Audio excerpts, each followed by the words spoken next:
السلام علیکم ورحمۃ اللہ وبرکاتہ۔ معزز سامعین کرام، شفیق بزرگوں اور عزیز ساتھیوں، تعارف کتب احادیث شریفہ کی آج ہماری 14ویں نشست اور 13ویں آیت کریمہ آپ کے سامنے عاجز و عز بخاری لے کر کے حاضر خدمت ہے۔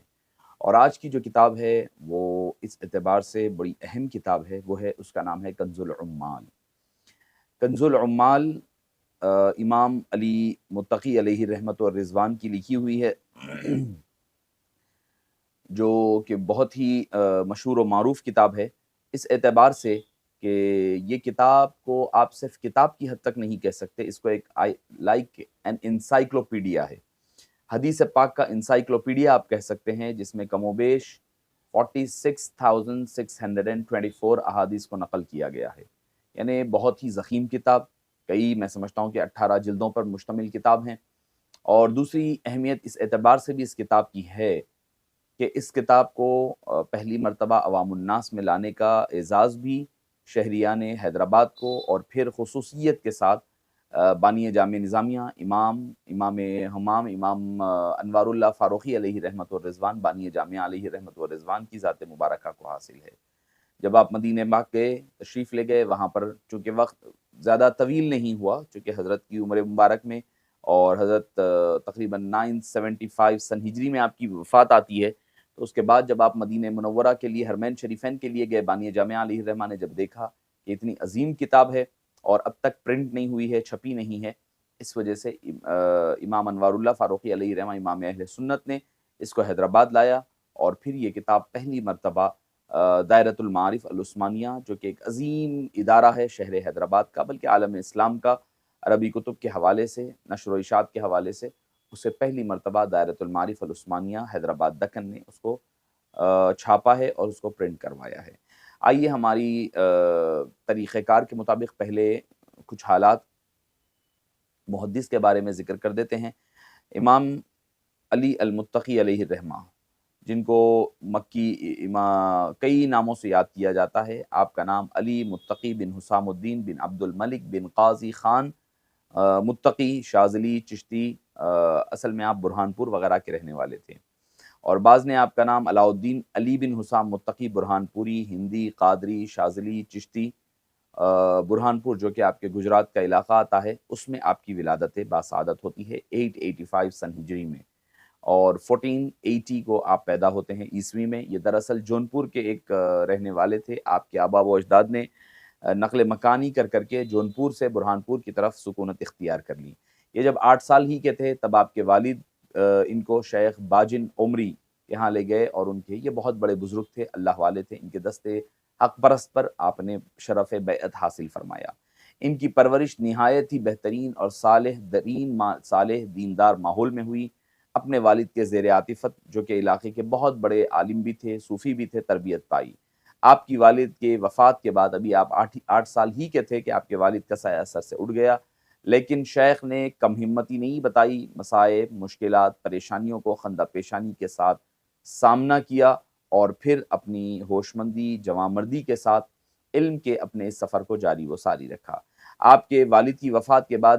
مندہ کے کسی امیر کے پاس کتابت کی نوکری پر فائز ہوئے، اس کے ذریعے وہ اپنا اور اپنے اہل و عیال اور اپنے گھر والوں کا معاش کا نظم کیا کرتے، جس کی وجہ سے ان کے پاس مال و دولت کی ایک وافر ذخیرہ اکٹھا ہو گیا، اور ذات باری تعالیٰ کی توجہات اور آپ کا مرکز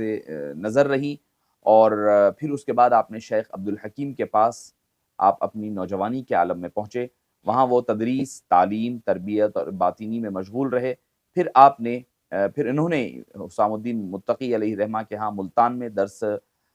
و تدریس اور باطینی تربیت میں گزارا، پھر گجرات واپس تشریف لائے، احمد آباد میں قیام کیا، پھر رشتہ ازدواج میں منسلک ہوئے، جیسا کہ ان ساری باتوں کو اخبار الاخیار میں شیخ عبدالحق محدث دہلوی علیہ رحمہ نے نقل فرمایا۔ معزز سامعین کرام، بعض روایتیں یہ بھی آتی ہے کہ شیخ عبدالحق محدث دہلوی آپ کے تلامذہ میں شامل ہیں۔ آپ نے ملتان کا سفر صرف اس غرض سے کیا، جو اس وقت علوم و معارف کا سمندر مرکز بنا ہوا تھا، حاصل کرنے کے لیے وہاں آپ نے علم و فضل کے موتی برسا رہے تھے، اور درس و تدریس کے ذریعے سے لوگوں کو بڑا فائدہ پہنچایا، اور چنانچہ شیخ نے بھی ان کی صحبت اختیار کی، اور وہیں پر رہے، اور امام حسام الدین علی متقی علیہ رحمت و رضوان وہیں پر آپ تشریف فرما رہے، اور کئی بڑے بڑے اکابرین سے آپ نے شرف تلمذ حاصل کیا، اور شرف تلمذ حاصل کرنے کے بعد امام علی متقی علیہ رحمت و رضوان، جن میں کہ بڑے بڑے اساتذہ شامل ہے، حضرت طاہر پانی پتنی ہے، اور ساتھ ہی ساتھ ابو الحسن البکری ہے،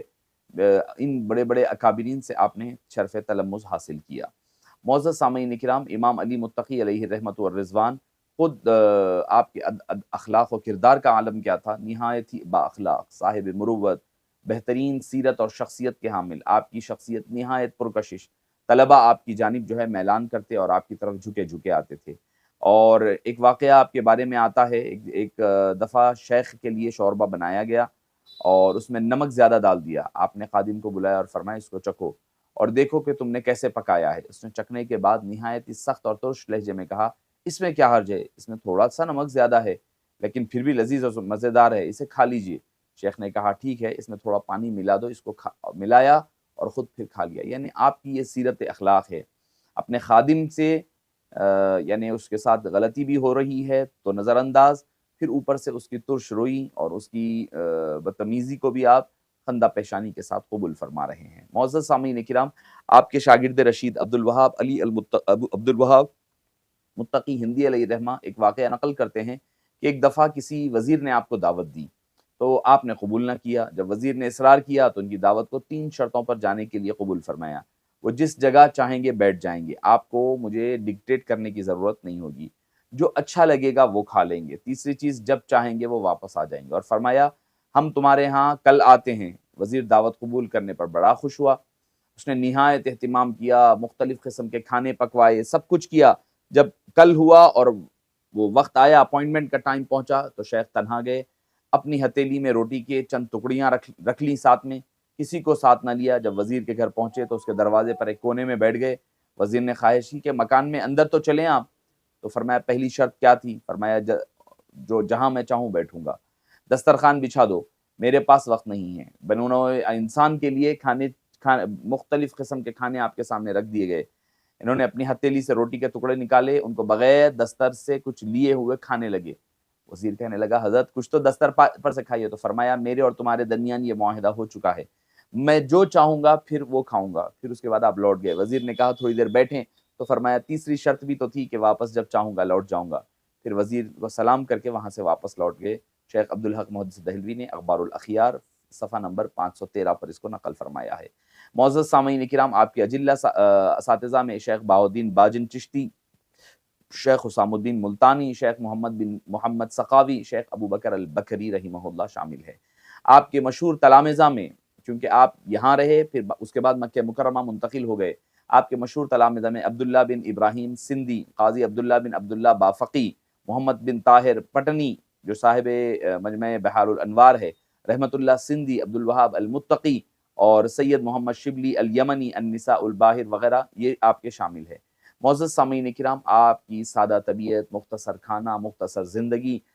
سیدھی سادی زندگی، اور آپ اسم بمسمى یعنی المتقی، متقی پرہیزگار جو نام کا حصہ تھا، حقیقتاً میں آپ متقی تھے۔ امام عبدالوہاب الشعرانی بہت بڑے بزرگ ہیں، وہ فرماتے ہیں جو مناسک حج ادائیگی کے لیے مکہ پہنچے تو آپ کی ملاقات حضرت امام متقی علیہ رحمہ سے ہوئی، تو ملاقات ان کے اعمال وغیرہ جب دیکھے تو متاثر ہوئے بغیر نہیں رہے۔ وہ فرماتے ہیں میں نے ان سے 947 میں ملاقات کی، ان کے ہاں میرے آمد و رفت ہوتی رہتی تھی۔ یہ نہایت متقی پرہیزگار عالم، بالکل نحیف البدن، ایسا لگتا کہ ایک اوقیہ گوشت ہے، یعنی ایک ماسا سمجھیے آپ، ان کے جسم پر نہ ہو۔ یہ نہایت خاموش مزاج اور تنہا رہنے والے، گھر سے بہت کم نکلتے، صرف جمعے کے لیے حرم کی نماز کے لیے آیا کرتے، بعد جمعہ بھی جلد واپس ہو جاتے۔ میں ان کے گھر گیا تو وہاں فقراء، صادقین اور غرباء کی ایک جماعت کو پایا، کوئی تلاوت میں مشغول ہے، کوئی ذکر و اذکار میں مشغول ہے، کچھ مطالعہ کر رہے ہیں، کچھ مراقبہ میں مشغول ہے۔ ان کی بہت ساری کتابیں ہیں، جن میں ایک حافظ امام جلال الدین سیوطی کی کتاب جامع صغیر کی ترتیب ہے، اسی طرح لغت میں مختصر النہایہ وغیرہ شامل ہے۔ امام شعرانی خود ایک بہت بڑے عالم دین ہیں، وہ آپ کے بارے میں فرما رہے۔ شیخ شہاب الدین احمد بن حجر المکی رحمہ اللہ، وہ آپ کے ریاض و مجاہدات کی تعریف کرتے ہوئے، فخر کرتے ہوئے نظر آتے ہیں کہ آپ کے ساتھ ہمیں رہنے کا موقع ملا۔ معزز سامعین کرام، ایسے تو آپ کی حالات پر بہت ساری چیزیں ہیں، میں سمجھتا ہوں کہ اگر میں کہنے لگوں تو بہت سارے، البتہ آپ کی بارگاہ سید الانام خیر الانام میں آپ کا جو مقام و مرتبہ ہے، ایک مرتبہ یہ ہوا کہ شیخ عبد الوہاب المتقی علیہ رحمہ آپ کے شاگرد آئے اور آ کر کہنے لگے حضرت میں آپ کو ایک خواب سنانا چاہتا ہوں جو آج میں نے دیکھا ہے۔ تو امام علی المتقی نے ان کو کہنے سے روک دیا، روک کر فرمانے لگے تم نے جو خواب دیکھا ہے میں نے بھی وہی خواب دیکھا ہے، یعنی تم جو دیکھے ہیں وہی میں بھی دیکھ کر آیا ہوں، لہذا کہنے کی ضرورت نہیں ہے تاکہ اپنی نام نمود نہ ہونے پائے۔ بعد میں شیخ علی عبد الوہاب المتقی نے اپنے تلامذہ سے، جیسے حضرت شاہ عبد الحق محمد دہلوی علیہ رحمہ وغیرہ سے ذکر فرمایا، کیا فرماتے ہیں کہ خواب میں حضرت شیخ علی المتقی علیہ رحمہ نے حبیب پاک صلی اللہ علیہ وسلم سے پوچھا کہ یا رسول اللہ صلی اللہ علیہ وسلم، آپ کی بارگاہ میں کون سب سے زیادہ مقبول ہے؟ سب سے زیادہ مقبول آپ کی بارگاہ اقدس میں کون ہے؟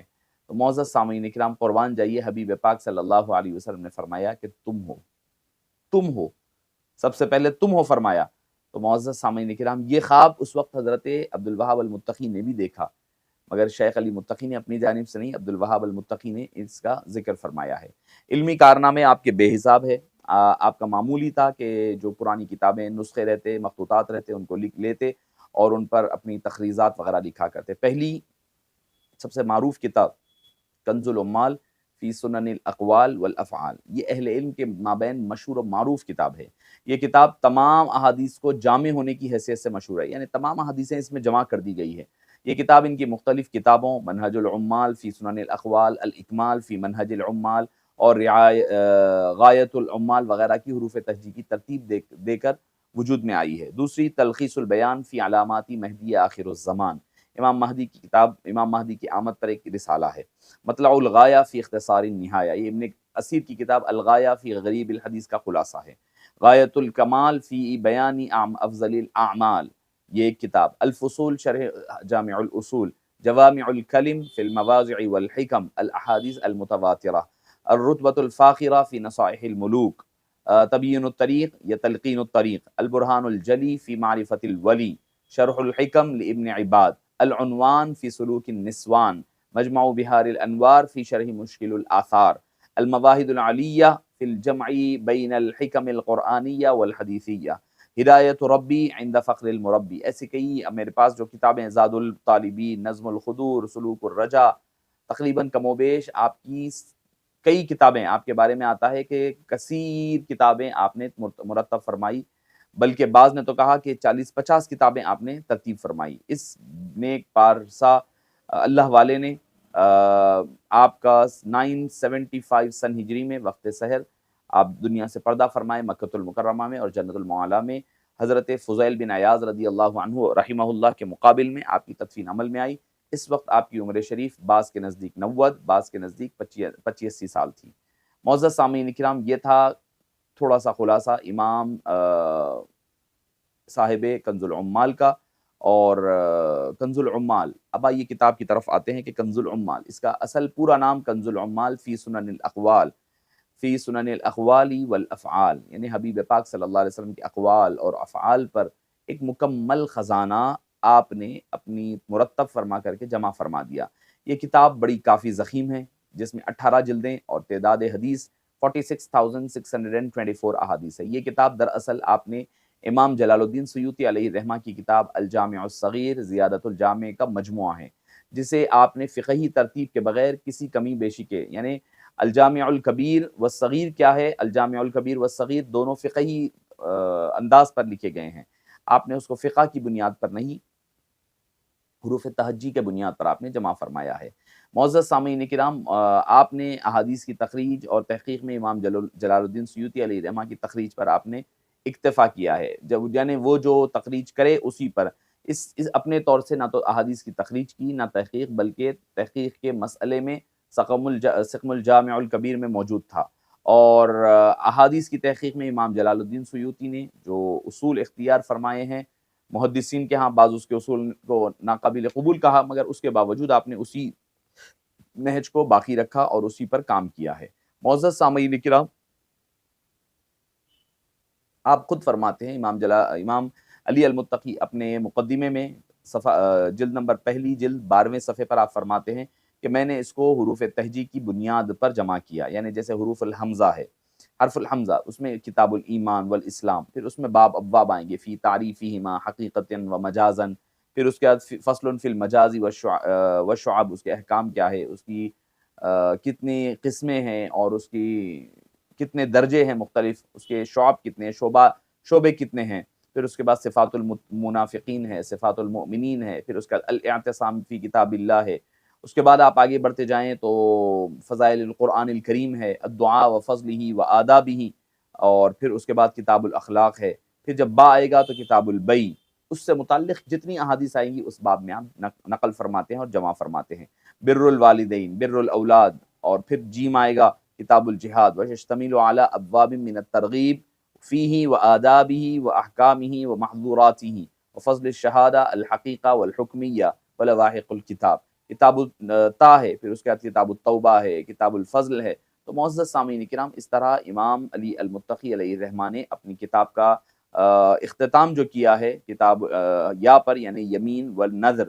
اور اس کے بعد آپ نے متفرقات چیزوں کو آخر میں جمع فرمایا ہے۔ تو معزز سامعین کرام، یہ اوورال یہ کہا جا سکتا ہے کہ کنز العمال حدیث کی ایک ضخیم کتاب ہے، جو آپ کہہ لیں کہ حدیثی انسائیکلوپیڈیا ہے، جس میں آپ نے ساری چیزوں کو ترتیب دیا، فقہ پر تکیہ نہ کیا، اور اس میں کی اکثر احادیث صحیح ہے،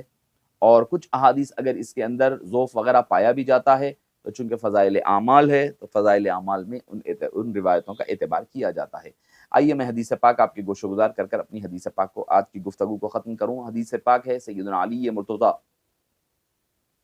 کرم اللہ وجہہ الکریم سے مروی ہے، آقا نامدار صلی اللہ علیہ وسلم نے مجھے دیکھا تو فرمایا یا علی ابن ابی طالب اراک حزینا، اے علی کیا میں دیکھتا ہوں کہ تم غمزدہ اور غمگین نظر آ رہے ہیں، گھر میں کسی سے ہیں یا کیا مسئلہ ہے؟ وہ آپ کے کان میں آپ نے فرمایا اگر تم غمزدہ لگ رہے ہو، اگر گھر میں سے یعنی اگر تمہارے غمزدگی کی ریزنز کیا ہے، آپ نے وہ دریافت فرمایا، اور پھر فرمایا اپنے گھر میں کسی سے ہیں تو وہ آپ کے کان میں اذان دے، کوئی گھر میں ہے تو ان کو کہے کہ اپنے کان میں اذان دے، کیونکہ یہ یقیناً یہ غموں کی دوا ہے، غموں کو دور کرنے والی ہے۔ کنز العمال والیوم نمبر 2 حدیث نمبر 657۔ اس حدیث پاک کی شرح میں بانی جامعہ امام انوار اللہ فاروقی علیہ الرحمہ نے کیا فرماتے ہیں اذان دینے کا حکم کیوں دیا گیا جبکہ اللہ کا ذکر بھی تو ہو سکتا تھا؟ بعض کہنے لگے اس میں اللہ کا ذکر ہی ہے، فرمایا کہ نہیں، اللہ کے ذکر کی وجہ سے غم دور نہیں ہوتے، بلکہ حبیب پاک صلی اللہ علیہ وسلم کے اسم مبارک اور نام کی وجہ سے غم دور ہوا کرتے ہیں۔ اجازت دیجیے آج کے پروگرام کے لیے، انشاءاللہ العزیز کل پھر ملاقات ہوگی دوسری ایک کتاب کے ساتھ، مشکات المصابیح کے ساتھ آپ کے سامنے حاضر خدمت ہوگا۔ السلام علیکم ورحمۃ اللہ وبرکاتہ۔